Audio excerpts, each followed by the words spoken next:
বলে কোরআনুল কারীম না বুঝে পড়লে কোনো সওয়াব নাই।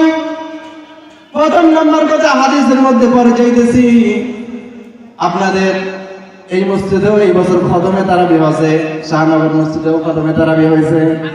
তাহলে আপনাদের মধ্যে এমন কয়েকজন ব্যক্তি আছে যারা কোরআনুল কারীমের অর্থ বোঝেন?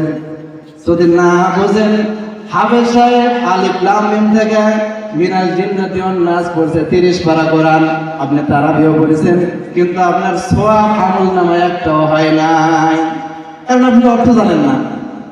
যে হাফেজ পড়াইছে সেও অর্থ জানে না, তাহলে আপনার আমলনামায় সওয়াব গেছে নাকি? তারাবি পড়ে কোনো সওয়াবই নেই। ওই মুলাবির কথার রেফারেন্স দিলাম। আর নবী করিম সাল্লাল্লাহু আলাইহি ওয়াসাল্লাম বলেন, মান ক্বারা হারফান মিন কিতাবিল্লাহ, যে ব্যক্তি আল্লাহর এই কালাম থেকে একটা হরফ পড়বে, ফালাহু হাসানাতু ওয়া হাসানাতু আশারু বিআমসালিহা, তাকে একটা সওয়াব দান করা হবে, আর ওই একটা সওয়াবকে আল্লাহ পাক রব্বুল আলামিন 10 গুণে বৃদ্ধি করে দেবেন। বলেন সুবহানাল্লাহ। তারপরে পয়গম্বর বলেন, লা আকুলু আলিফ লাম মিম হারফুন, আমি এটা বলি না সূরা বাকারার প্রথম নম্বর আয়াতে আছে আলিফ লাম মিম, কোন বাপের বেটা নাই তার অর্থ আজ পর্যন্ত বলতে পারে। তাহলে যে মুফাসসির কিতাবের তাফসীর করে যাইতেছে আলিফ লাম মিমের অর্থ জানে না, আমি কেন আমার বাপ দাদাও জানে না, সাহাবা কেরামও জানেন নাই, নবীজি জানছেন কিনা সাহাবা কেরামদেরকে বলেন নাই, তাহলে সাহাবা কেরামও আলিফ লাম মিমের অর্থ জানে নাই, আমার মতো মুলবিও জানে না, আমার ওস্তাদও জানে না, আমার 14 গোষ্ঠী জানে না। তাহলে আলিফ লাম মিম যদি কোরআনের একটা আয়াত হয়, এই আয়াতে কত সওয়াব আমি পাই? পাই নাকি? কথা বলেন, পাই নাকি? আলিফ লাম মিম বললে পাই। যদি বলে যে হরফ পড়লে কোরআন না বুঝে বললে সওয়াব নাই, তাহলে আলিফ লাম মিম বললে সওয়াবের কোনো গোষ্ঠী নেই, যদি ওই নবীর কথা সত্য হয়। আর যদি নবীর কথা সত্য হয়, পয়গম্বর সাল্লাল্লাহু আলাইহি ওয়াসাল্লাম বলেন, আজকে আমি চ্যালেঞ্জ করে গেলাম শাহনগর মাদ্রাসার হুজুর, যে কোনো টাইমে আমার কাছে আসবেন।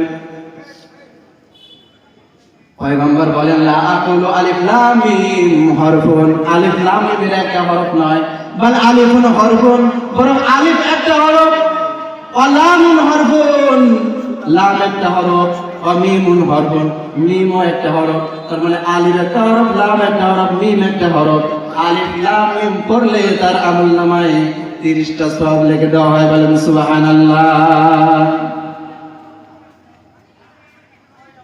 সময় সংক্ষিপ্ত, সময় শেষ।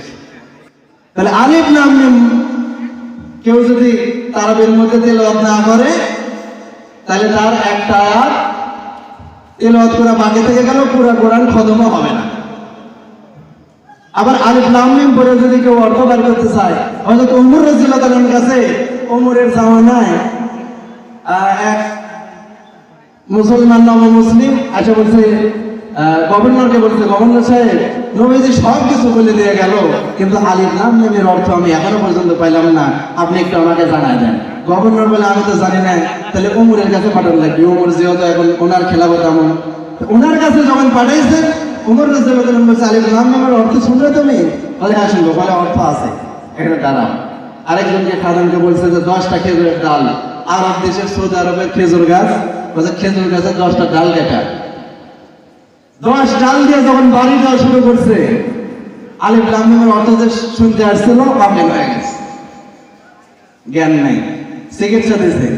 আবার যখন বসে ফিরে আসছে, বলে আলিফ লাম মিমের অর্থ তো দেওয়া হয়নি, শুনবে নাকি? বলে হয়। আবার ওই 10 ডাল দিয়ে বাড়ি। আবার যখন ব্যবসা হয়ে গেছে, চিকিৎসা করার পরে বসে আসার পরে বলতেছে, আমিরুল মুমিনিন, আমি বুঝে গেছি যে এই আলিফ লাম মিমের অর্থ কি। কি বলছিলে তুমি? আমি তো এখনো বললাম না। বলে, নবীজি ও অর্থ আপনাদেরকে জানান নাই, তার মানে হলো নবীজি হয়তো আল্লাহ পাক নবীজিকে জানান নাই, নতুবা কি আপনার মোবাইলে কি পাসওয়ার্ড আছে এটা আমি জানি নাকি? আপনার ছেলেও তো জানেন, এটা আমরা কেউ জানি না। হতে পারে এটা নবীজির পাসওয়ার্ড,